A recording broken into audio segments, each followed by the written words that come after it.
Welcome to e-learning. Today let's put a step forward to understand financial accounting through its essential aspects or basic functions. Before to start functions, let me to recall meaning of accounting.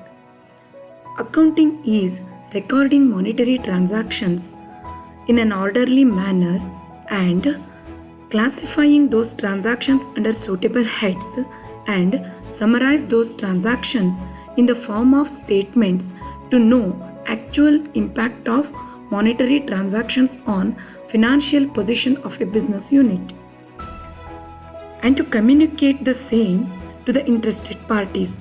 In simple words, accounting is recording, classifying, summarizing the financial data into meaningful format. Essential aspects or basic functions of financial accounting are identifying, measuring, recording, classifying, summarizing, validating, analyzing and interpreting, communicating. Now let us understand each functions of financial accounting in detail. Identifying. It is primary function of financial accounting. Identification is nothing but determining or deciding about transactions which has to be entered in the books of account. ಒಂದು ವ್ಯವಹಾರದ ಎಲ್ಲ ಪ್ರಕ್ರಿಯೆ ಅಥವಾ ತೀರ್ಮಾನಗಳನ್ನು account ಪುಸ್ತಕದಲ್ಲಿ ದಾಖಲಿಸಲು ಸಾಧ್ಯವಿಲ್ಲ. ಯಾವ ಪ್ರಕ್ರಿಯೆ ಅಥವಾ ತೀರ್ಮಾನ ಅಥವಾ ಆಗುಹೋಗುಗಳು ವ್ಯವಹಾರದ ಹಣಕಾಸಿನ ಸ್ಥಿತಿಯ ಮೇಲೆ ತನ್ನ ಪ್ರಭಾವವನ್ನು ನೇರವಾಗಿ ಹೊಂದಿರುತ್ತದೆಯೋ, ಅಂದರೆ ವ್ಯವಹಾರದ ಹಣಕಾಸಿನ ಸ್ಥಿತಿಯಲ್ಲಿ ಕಡಿಮೆ ಅಥವಾ ಹೆಚ್ಚಳವಾಗುತ್ತದೆಯೋ ಅದನ್ನು ಮಾತ್ರ ಬುಕ್ಸ್ ಆಫ್ ಅಕೌಂಟ್ನಲ್ಲಿ ದಾಖಲಿಸಲು ಸಾಧ್ಯವಾಗುತ್ತದೆ. ಅದರ ಹೊರತಾಗಿ ಒಂದು ವ್ಯವಹಾರದ ತೀರ್ಮಾನ ಅಥವಾ ಆಗುಹೋಗುಗಳು ವ್ಯವಹಾರದ ಮೇಲೆ ಎಷ್ಟೇ ತೀವ್ರವಾದ ಪರಿಣಾಮವನ್ನು ಹೊಂದಿದ್ದರೂ ಕೂಡ ಅದನ್ನು ವ್ಯವಹಾರದ ಹಣಕಾಸಿನ ಸ್ಥಿತಿಯ ಮೇಲೆ ನೇರ ಪರಿಣಾಮ ಹೊಂದಿರದೆ ಹೋದರೆ ಬುಕ್ಸ್ ಆಫ್ ಅಕೌಂಟ್ನಲ್ಲಿ ದಾಖಲಿಸಲು ಸಾಧ್ಯವಾಗುವುದಿಲ್ಲ.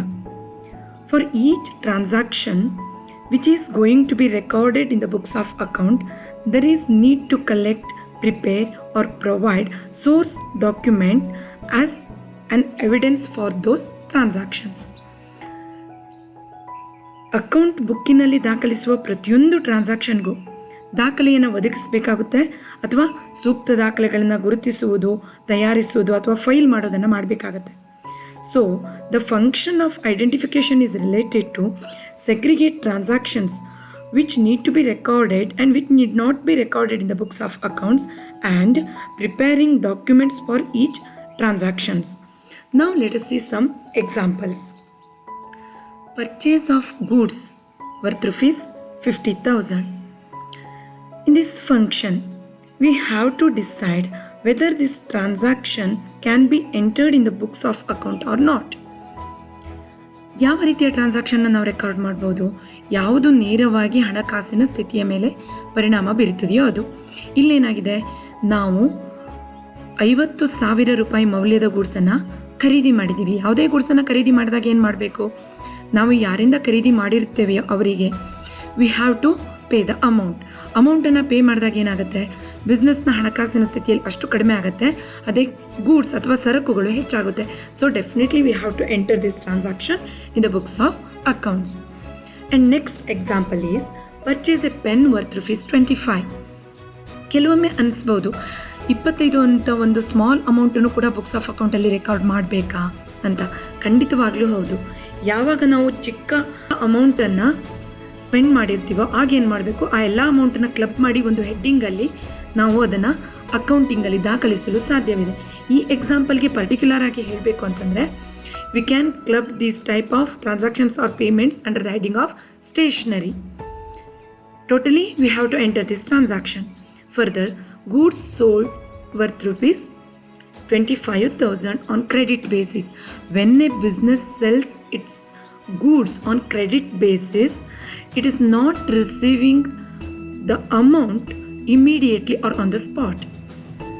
So 25,000 on the spot ಸಿಗಲ್ಲ. ಬಟ್ ಇಲ್ಲಿ ಪರ್ಚೇಸರ್ ಏನು ಮಾಡಿದ್ದಾರೆ, they postpone the payment. but definitely he is liable to pay that 25,000 rupees against his purchase. ಅಂದರೆ ನಾವು ಸೇಲ್ ಮಾಡಿದ್ದಕ್ಕೆ, ಅಂದರೆ ನಮಗೆ ಕ್ಯಾಶ್ ಬರುತ್ತೆ. ಅದಕ್ಕಾಗಿ ನಾವೇನು ಮಾಡಬೇಕು, ಈ ಟ್ರಾನ್ಸಾಕ್ಷನ್ನ ಬುಕ್ಸ್ ಆಫ್ ಅಕೌಂಟಲ್ಲಿ ರೆಕಾರ್ಡ್ ಮಾಡಲೇಬೇಕಾಗತ್ತೆ. Appointment of an efficient manager. See here at the time of appointment ಯಾವುದಾದ್ರೂ ಬಿಸ್ನೆಸ್ ಮ್ಯಾನೇಜರ್ಗೆ ಅಮೌಂಟನ್ನು ಪೇ ಮಾಡುತ್ತಾ? ಖಂಡಿತ ಇಲ್ಲ. ಹಾಗಾದರೆ though this transaction or decision of a business has significant influence on performance of its dealings or its operation, it can't be entered this decision in the books of accounts. Further, appointment of an accountant whose salary is fixed to rupees 40,000 per month. ಒಂದು ತಿಂಗಳಿಗೆ 40,000 ಅಂತ salary fix ಆಗಿದೆ ಬಿಟ್ಟರೆ ಸ್ಯಾಲ್ರಿಯನ್ನು pay ಮಾಡಿಲ್ಲ. ಹಾಗಾದರೆ ಯಾವಾಗ ಈ ಟ್ರಾನ್ಸಾಕ್ಷನ್ನ ರೆಕಾರ್ಡ್ ಮಾಡ್ಬೋದು? When business unit pays salary to its accountant, then it can record the same in its books of account. So now means at the time of appointment of accountant, though his salary fixed, it is not possible to enter in the books of accounts. Next is about source documents. See, purchase of good worth rupees 50,000 ಇದೆ, ಅದನ್ನು entry ಮಾಡಬೇಕು ಅನ್ನೋದನ್ನು ನೋಡಿದ್ವಿ. ಹಾಗಾದರೆ ಎವಿಡೆನ್ಸ್ಗಾಗಿ source ಡಾಕ್ಯುಮೆಂಟನ್ನು ಯಾವ್ದು ಕೊಡಬೇಕು? Purchase ಇನ್ವಾಯ್ಸನ್ನು we can provide as source document. And next transaction sold goods worth rupees 25,000 on credit. So credit basis ಮೇಲೆ ಸೇಲ್ ಮಾಡಿದ್ದೀವಿ, ಈಗ ಅಮೌಂಟ್ ಬರಲ್ಲ. ಯಾವುದನ್ನು ಡಾಕ್ಯುಮೆಂಟ್ ಆಗಿ ಕೊಡಬೇಕು ಅಂತಂದರೆ ಸೇಲ್ಸ್ ಬಿಲ್ಸನ್ನು ಕೊಡ್ಬೋದು, ಅಥವಾ ಚೆಕ್ ಅಥವಾ ಅಕೌಂಟ್ ಟ್ರಾನ್ಸ್ಫರ್ ಡೀಟೇಲ್ ಕ್ಯಾಶ್ ಬಂದ ಮೇಲೆ ಅದನ್ನು ನಾವು ಎವಿಡೆನ್ಸ್ ಆಗಿ ಕಲೆಕ್ಟ್ ಮಾಡ್ಬೋದು ಅಥವಾ ಫೈಲ್ ಮಾಡ್ಬೋದು. Further, salary paid to an employee rupees 40,000. For this transaction we can take salary slip as an evidence. Further, transaction like paid 1,500 to sweeper. See, in this transaction, not possible to receive any receipt from the sweeper. Then what we have to do, or what document we have to consider? See here, what we have to do is we have to prepare an voucher where clearly in that voucher we have to clearly mention about payment of 1,500 to that sweeper, and we have to take the signature from the sweeper. Further, this voucher can be considered as an evidence to that transaction. And next function of financial accounting is measuring. To record any transaction in the books of accounts, we have to measure the value or worth of business transactions in monetary terms. So after identifying transaction which has to be recorded or entered in the books of account, it is essential to estimate or decide the amount how much we have to be recorded in the books of account. ಯಾವುದೇ ಒಂದು ಟ್ರಾನ್ಸಾಕ್ಷನ್ನ account ಬುಕ್ಕಲ್ಲಿ entry ಮಾಡುವ ಮೊದಲು ಆ ಟ್ರಾನ್ಸಾಕ್ಷನ್ನಿಂದಾಗಿ ವ್ಯವಹಾರದ ಹಣಕಾಸಿನ ಸ್ಥಿತಿಯಲ್ಲಿ ಏನು ಅಂದರೆ ಎಷ್ಟರ ಮಟ್ಟಿಗಿನ ಬದಲಾವಣೆ ಆಗುತ್ತದೆ ಎನ್ನುವುದನ್ನು ಕಂಡುಹಿಡಿಯಬೇಕು. ಅದೇ ಮೆಷರಿಂಗ್. ಉದಾಹರಣೆಗೆ, let us see some monetary transactions so that we can understand clearly what measuring function is properly.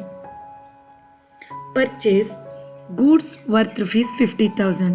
So in this transaction, how much we have to enter in the books of account? Clearly we have to enter 50,000. Further, purchase a pen worth rupees 25. So 25 rupees under the heading stationery. Then sold goods worth rupees 25,000. So cash receive ಮಾಡ್ತೀವಿ, ಅದಕ್ಕೆ 25,000 ರುಪೀಸನ್ನು ನಾವು entry ಮಾಡಬೇಕಾಗುತ್ತೆ. ನೋಡಿ, ಇಲ್ಲಿ ಎಷ್ಟು ಅಮೌಂಟನ್ನು entry ಮಾಡಬೇಕು ಅನ್ನೋದನ್ನು ನಾವು ಎಸ್ಟಿಮೇಟ್ ಮಾಡ್ತೀವಿ ಅಥವಾ ಮೆಷರ್ ಮಾಡ್ತೀವಿ. ಅದಕ್ಕೆ ಮೆಷರಿಂಗ್ ಫಂಕ್ಷನ್ ಅಂತ ಕರೀತಾರೆ. Entering an agreement to sell goods worth rupees 25,000. For that received rupees 5,000 as advance. So ಈ ಒಂದು ಟ್ರಾನ್ಸಾಕ್ಷನ್ಗೆ ಕೂಡ 5,000 ಕ್ಯಾಶಲ್ಲಿ ನಾವು ರಿಸೀವ್ ಮಾಡಿದ್ದಿದ್ರೆ ಪಡ್ಕೊಂಡಿದ್ದಿದ್ರೆ 5,000 ಕ್ಯಾಶ್ ಆಗಿ ಉಳಿದಿದ್ದು 20,000ನ ಕ್ರೆಡಿಟ್ ಬೇಸಿಸ್ ಅಥವಾ ಅದನ್ನು as and when we receives ಆಗ ನೀವು ಎಂಟ್ರಿ ಮಾಡಬೇಕಾಗತ್ತೆ. So it's all about the function measuring. Further, next function of financial accounting is recording. Recording is the basic function of financial accounting.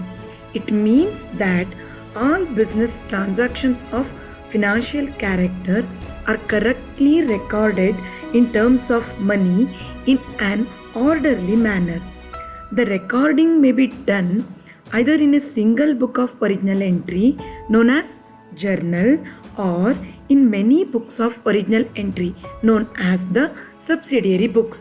Depending upon the number of transactions or frequency of transactions or nature of business or size of business, we have to decide in which book we have to enter the transactions.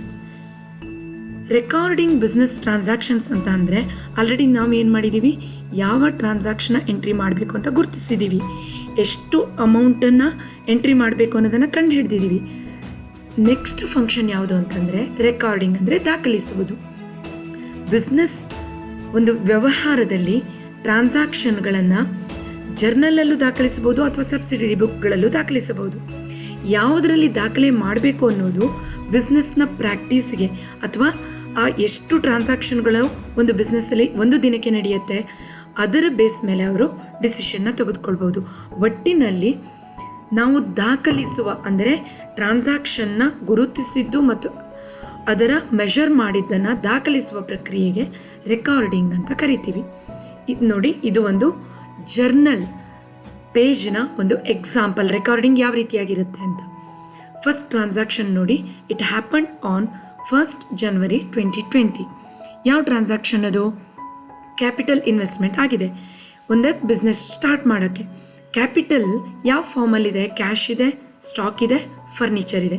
So cash account debtor, stock account debtor, furniture account debtor to capital account. Capital 19,000 ಅಮೌಂಟಲ್ಲಿ cash ಎಷ್ಟಿದೆ? 5,000 ಇದೆ, stock 6,000, furniture 8,000 ಅಷ್ಟಿದೆ. ಇದನ್ನು ನಾವು ಈ ರೀತಿಯಾಗಿ debit ಮತ್ತು credit balance ಆಗಿ record ಮಾಡಬೇಕು. ಯಾಕೆಂದರೆ we are following double entry system and ಅದಕ್ಕೆ ನರೇಷನ್ ಬರೀಬೇಕು. Being the cash, stock and furniture introduced into business by the proprietor. Next ನೋಡಿ, ನೆಕ್ಸ್ಟ್ ಎಕ್ಸಾಂಪಲ್, ನೆಕ್ಸ್ಟ್ ಟ್ರಾನ್ಸಾಕ್ಷನ್ ಯಾವಾಗಾಗಿದ್ದು? 5th January 2020. ಏನಾಗಿದೆ? 5,000 worth rupees purchase ನಡೆದಿದೆ. Goods, ಸರಕನ್ನು purchase ಮಾಡಲಾಗಿದೆ. Purchase account debtor to cash account, being goods purchased for cash. ಈ ರೀತಿಯಾಗಿ ನಾವು next ಒಂದು ಸೇಲ್ಸ್ ಎಕ್ಸಾಂಪಲ್ ಇದೆ, ನೀವು ನೋಡ್ಕೋಬಹುದು. ಇದೇ ರೀತಿಯಾಗಿ ರೆಕಾರ್ಡಿಂಗ್ ಅಂತಂದರೆ ಐದರ್ ಜರ್ನಲ್ ಆರ್ ಸಬ್ಸಿಡಿಯರಿ ಬುಕ್ಕಲ್ಲಿ ಮಾನಿಟರಿ ಟ್ರಾನ್ಸಾಕ್ಷನ್ನ ಆ್ಯಕ್ಚುಯಲ್ ಎಂಟ್ರಿ ಮಾಡ್ತೀವಲ್ಲ ಅದಕ್ಕೆ ರೆಕಾರ್ಡಿಂಗ್ ಅಂತ ಕರಿತೀವಿ. Next function is classifying. Classifying or classification refers to the analysis of, or it is actually classification or segregation of recorded data with a view to grouping transactions or entries of the same nature at one place. For example, all the transactions related to purchase found in the journal or subsidiary books may be grouped at one place as purchase account. All the accounts or entries relating to stationery may be grouped at one place as stationery account. ಬೇರೆ ಬೇರೆ ರೀತಿಯ furniture purchase ಮಾಡಿದ್ದೀರಾ ಅಂತ ಇಟ್ಕೊಳ್ಳಿ. ಆ ಫರ್ನಿಚರ್ನ ಏನು ಮಾಡಬೇಕು? Subsidiary book ಇರ್ಬೋದು ಅಥವಾ ಜರ್ನಲ್ ಇರ್ಬೋದು, ಎಲ್ಲೆಲ್ಲಿದೆ ಅಂತ ನೋಡ್ಕೊಂಡು ಪಿರಿಯಾಡಿಕಲಿ ಎಲ್ಲ ರೀತಿಯಾದ ಫರ್ನಿಚರ್ ಅಕೌಂಟ್ ಹೆಡ್ ಅಡಿಯಲ್ಲಿ ನೀವು ದಾಖಲಿಸಬೇಕಾಗತ್ತೆ. Next example is drawing. What is drawing? Drawing is nothing but when a proprietor or owner of a business draws for his personal use from his business, that is known as drawing. ಅದನ್ನು ನೀವು ಯಾವ್ಯಾವಾಗ business owner ತನ್ನ personal ಪರ್ಪಸ್ಸಿಗೆ draw ಮಾಡ್ತಾನೋ ಅದನ್ನು drawing account ಹೆಡ್ಡಲ್ಲಿ ನೀವು classify ಮಾಡಬೇಕಾಗತ್ತೆ. ಈ ಕ್ಲಾಸಿಫಿಕೇಷನ್ ಅಂದರೆ ಏನು ಅಂತಂದರೆ, ನಾವು ರೆಕಾರ್ಡಿಂಗಲ್ಲಿ ಏನು ಮಾಡಿದ್ವಿ, ಜರ್ನಲ್ ಅಥವಾ ಸಬ್ಸಿಡಿ ರಿಪ್ಕಲ್ಲಿ ರೆಕಾರ್ಡ್ ಮಾಡಿದ್ವಿ. ಇಲ್ಲಿ ಏನು ಮಾಡ್ತಾ ಇದ್ದೀವಿ, ಲೆಡ್ಜರ್ ಅಕೌಂಟನ್ನು ಓಪನ್ ಮಾಡಿ ನಾವು ಅದನ್ನು ಲೆಡ್ಜರಿಂಗೆ ಪೋಸ್ಟಿಂಗ್ ಮಾಡ್ತೀವಿ. ಅಂದರೆ ಕ್ಲಾಸಿಫಿಕೇಷನ್ ಅಂತಂದರೆ it is a posting, means posting of transactions which we have entered in journal or subsidiary books into ledger accounts. So ನೋಡಿ, ಇದೊಂದು ಎಕ್ಸಾಂಪಲ್ ಕ್ಲಾಸಿಫಿಕೇಷನ್ ಹೇಗಾಗತ್ತೆ ಅನ್ನೋದಕ್ಕೆ. ಇಲ್ಲಿ ಕ್ಯಾಪಿಟಲ್ ಅಕೌಂಟ್ ಇದೆ, ಅಲ್ಲಿ ಕ್ಯಾಪಿಟಲ್ ಅಕೌಂಟಲ್ಲಿ ಕ್ಯಾಶ್ ಇರ್ಬೋದು ಅಥವಾ ಬೇರೆ ಯಾವುದೇ ರೀತಿಯ ಕ್ಯಾಪಿಟಲ್ ಅಕೌಂಟ್ಗೆ ರಿಲೇಟೆಡ್ ಇದ್ದಿದ್ದನ್ನು ಎಂಟ್ರಿ ಮಾಡ್ತೀವಿ. ಅದರ ಜೊತೆ ಡ್ರಾಯಿಂಗ್ ಅಕೌಂಟ್ ಇರ್ಬೋದು ಅಥವಾ ಬೇರೆ ಬೇರೆ ಸಪ್ಲೈಯರ್ಸ್ ಇರ್ಬೋದು ಅಥವಾ ಪರ್ಚೇಸರ್ಸ್ ಇರ್ಬೋದು, ಅವರ ಹೆಡ್ಡಿಂಗ್ ಇರ್ಬೋದು. ಆ ರೀತಿಯಲ್ಲಿ ಅಕೌಂಟ್ಸನ್ನು ಓಪನ್ ಮಾಡಿ ರಿಲೇಟೆಡ್ ಎಂಟ್ರೀಸನ್ನು ಆ ಅಕೌಂಟ್ ಅಡಿಯಲ್ಲಿ ಬರೆಯುವುದಕ್ಕೆ ಕ್ಲಾಸಿಫೈಯಿಂಗ್ ಅಂದರೆ ಅಕೌಂಟ್ಗಳನ್ನು ಪರ್ಟಿಕ್ಯುಲರ್ ಹೆಡ್ಡಿಂಗಲ್ಲಿ ಗ್ರೂಪ್ ಆಗಿ ಗುರುತಿಸಿ ದಾಖಲಿಸುವ ಪ್ರಕ್ರಿಯೆಗೆ ಕ್ಲಾಸಿಫೈಯಿಂಗ್ ಅಂತ ಕರಿತೀವಿ. Next function is summarising. Summarising means presenting classified data in a readily understandable form to the internal as well as external users of accounting information. The work of summarizing involves the preparation of the following statements. Which are those statements? First one, trial balance. To verify the accuracy or correctness of classified data. Next one is income statement or P&L account, profit and loss account, to show the net profit or net loss of the business. And next one is position statement or balance sheet, to show the financial position, assets or liabilities or owner's capital of the business. So it is called summarizing. So ಇದು ನೋಡಿ, ಒಂದು trial ಬ್ಯಾಲೆನ್ಸಿಗೆ ಒಂದು example. ಇಲ್ಲಿ capital account ಇದೆ, stock, furniture, purchases, cash at bank, different ಡೇಟಲ್ಲಿ ಮಾಡಿದ್ದನ್ನು periodically ನಾವು ಏನು ಮಾಡ್ತೀವಿ, ಅದನ್ನು ಸಮರಿ ಫಾರ್ಮಲ್ ಇಟ್ಟು ಅದನ್ನು ಡಿಫ್ರೆಂಟ್ ಸ್ಟೇಟ್ಮೆಂಟಲ್ಲಿ ನಾವು ಈ ರೀತಿಯಾಗಿ ಪ್ರೆಸೆಂಟ್ ಮಾಡೋದಕ್ಕೆ ನಾವು ಸಮರೈಸಿಂಗ್ ಅಂತ ಕರಿತೀವಿ. Next function is validating. All the end users of accounting data require some assurance about accuracy of the accounting data. In the absence of accuracy, the accounting data will not be useful as an information basis for action or decision making. As such, the accuracy of the accounting data presented in the financial statement must be ensured. The function or process of ensuring the accuracy of the accounting data presented in the financial statement is known as validating. The function of validating is discharged by adherence to certain fundamental truths or and uniform enforcement of generally accepted accounting principles. ಅಂದರೆ accounting ಪ್ರಿನ್ಸಿಪಲ್ಸನ್ನು follow ಮಾಡಿದ್ದು ಅಥವಾ ನಾವು ಯಾವ ಒಂದು common ರೀತಿಯಾದ ರೂಲನ್ನು ಅಕೌಂಟಿಂಗಲ್ಲಿ follow ಮಾಡ್ತೀವೋ ಅದನ್ನು ನಾವು ಫಾಲೋ ಮಾಡಿದ್ದೀವಿ. ನಾವೇನು ಡಾಟಾ ಪ್ರೆಸೆಂಟ್ ಮಾಡ್ತಾ ಇದ್ದೀವೋ ಸ್ಟೇಟ್ಮೆಂಟಲ್ಲಿ ಅದನ್ನು ಅಕೌಂಟಿಂಗ್ ರೂಲ್ಸ್ ಮತ್ತು ಕನ್ವೆನ್ಷನ್ಸ್ ಅಥವಾ ಕಾನ್ಸೆಪ್ಟ್ಸನ್ನು ಫಾಲೋ ಮಾಡಿ ಅಥವಾ ಅಕೌಂಟಿಂಗ್ ಪ್ರಿನ್ಸಿಪಲ್ಸನ್ನು ಫಾಲೋ ಮಾಡಿ ತಯಾರಾಗಿದ್ದಾಗಿದೆ, ಇದು ಸತ್ಯವಾಗಿರುತ್ತೆ ಅನ್ನೋ ಒಂದು ವ್ಯಾಲಿಡೇಷನ್ನ ನೀಡಬೇಕಾಗಿರುತ್ತೆ. Next function is analysing and interpreting. Interpreting or interpretation is an important function of financial accounting. So it means analysis and interpretation of the classified data found in the financial statements like P&L account and the balance sheet in a manner that the end user of the financial data can make a meaningful judgment about the profitability and the financial position of the business, and the management can make use of the data for the formulation of the future plans and policies. ಯಾವಾಗ ನಾವು classify summarising of ಡಾಟಾನ ಮಾಡ್ತೀವೋ ಅದು ಆದ ಮೇಲೆ ನಾವು ಡಾಟಾನ ಏನು ಮಾಡ್ತೀವಿ, ಐದರ್ balance sheet ಫಾರ್ಮಲ್ಲಿ ಅಥವಾ profit and loss account statement ಆಗಿ ಅದನ್ನು ಪ್ರಿಪೇರ್ ಮಾಡಿ ಅದನ್ನು ಯೂಸರ್ಸಿಗೆ ಕೊಟ್ಟರೆ ಏನಾಗುತ್ತೆ, ಅವರು ಈಸಿಯಾಗಿ ಅಕೌಂಟ್ನ ಅಸೆಟ್ ಸ್ಟೇಟ್ಮೆಂಟ್ ಏನಿದೆ, ಅಸೆಟ್ ಸ್ಟೇಟಸ್ ಏನಾಗಿದೆ, ಲೈಬಿಲಿಟಿ ಸ್ಟೇಟಸ್ ಏನಾಗಿದೆ, ಓನರ್ಸ್ ಇಕ್ವಿಟಿ ಏನಿದೆ ಅನ್ನೋದನ್ನು ಅರ್ಥ ಮಾಡ್ಕೋಬೋದು. ಪ್ರಾಫಿಟ್ ಆ್ಯಂಡ್ ಲಾಸ್ ಅಕೌಂಟಿಂದ ಪ್ರಾಫಿಟ್ ಪೊಸಿಷನ್ ಏನಿದೆ ಅಥವಾ ಪ್ರಾಫಿಟಬಿಲಿಟಿ ಆಫ್ ದ ಫರ್ಮ್ ಎಷ್ಟಿದೆ, ಪ್ರಾಫಿಟ್ ಆಗಿದೆಯೋ ಲಾಸ್ ಆಗಿದೆಯೋ ಅನ್ನೋದನ್ನು ಅರ್ಥ ಮಾಡ್ಕೊಳ್ಳೋಕ್ಕೆ ಸಾಧ್ಯ ಇದೆ. So balance sheet tells about the status, financial status of a business unit, and profit and loss account tells about profitability of business unit. It is about analyzing and interpreting function of financial accounting. Further, communicating. Communicating is the process of making the results of interpretation available to those who are to use them. So communication is actually an important function of financial accounting, because the function of recording will lose much of its utility in the results of interpretation are not communicated to those who are use them. In fact, accounting is the language for communicating financial data or facts about an enterprise to those who are interested in using and interpreting them.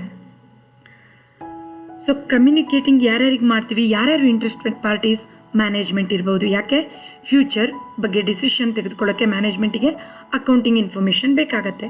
Profitability position ಬೇಕು, asset ಬಗ್ಗೆ information ಬೇಕು, liability ಬಗ್ಗೆ information ಬೇಕು. Further shareholders to know how their investment is performing, and suppliers to know whether their receivables will be payable in time or not. Then financial institutions to sanction credit to the business. So ಇವರಿಗೆಲ್ಲರಿಗೂ ಮ್ಯಾನೇಜ್ಮೆಂಟಿಗಿರ್ಬೋದು, ಶೇರ್ ಹೋಲ್ಡರ್ಸಿಗಿರ್ಬೋದು, ಸಪ್ಲೈಯರ್ಸಿಗಿರ್ಬೋದು, financial ಇನ್ಸ್ಟಿಟ್ಯೂಷನ್ಸ್ಗಿರ್ಬೋದು, ಇವರಿಗೆ financial ಸ್ಟೇಟ್ಮೆಂಟನ್ನು communicate ಮಾಡುವುದು ಅಥವಾ ಸಂವಹನ ಮಾಡುವುದಕ್ಕೆ ಕಮ್ಯುನಿಕೇಟಿಂಗ್ ಅಂತ ಕರಿತೀವಿ. ಅಥವಾ ಇವನ್ ಗೌರ್ಮೆಂಟಿಗೆ ಕೂಡ ಇರ್ಬೋದು. Now let us briefly recall once what we have learnt as functions of financial accounting. They are identifying, measuring, recording, classifying, summarizing, validating, analyzing and interpreting, and communicating. ಎಲ್ಲ ಫಂಕ್ಷನ್ಗಳು ಅರ್ಥ ಆಯಿತು ಅಂತ ಅಂದ್ಕೊಳ್ತಾ ಇದ್ದೀನಿ. Thanks for watching. Don't forget to subscribe Shri Vidya e learning for more videos.